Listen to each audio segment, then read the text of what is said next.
আজ সকালে টিফিনে পাস্তা বানালাম। হাতের কাছে কয়েকটা জিনিস থাকলেই এইরকম পাস্তাটা বানিয়ে নিতে পারবেন। খুব তাড়াতাড়ি তৈরিও হয়ে যায়। প্রথমেই পাস্তাটা সেদ্ধ করলাম, আর সেদ্ধ করার সময় 1 চামচ মতো তেল দিলাম। এতে পাস্তাগুলো লেগে যাবে না।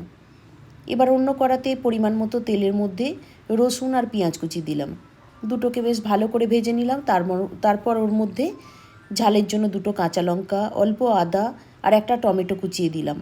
তারপর পরিমাণ মতো নুন, হলুদ গুঁড়ো, লঙ্কা গুঁড়ো, ধনেপাতা আর টমেটো সস দিয়ে ভালো করে কষিয়ে নিলাম। বেশ তেল ছাড়া হয়ে এলে ওর মধ্যে সেদ্ধ পাস্তাটা দিয়ে মিশিয়ে নিলাম। মেশানো হলে তারপর ওর মধ্যে আরেকটু ধনেপাতা কুচি দিয়ে ভালো করে মিশিয়ে নামিয়ে নিলেই রেডি। এটা খেতে দারুণ হয়। যদি মনে হয় তাহলে শেষে অল্প চিজ আর গোলমরিচ গুঁড়োও ছড়িয়ে দিতে পারেন। বানিয়ে জানাবেন কেমন লাগলো, আর ভালো লাগলে অবশ্যই লাইক করবেন।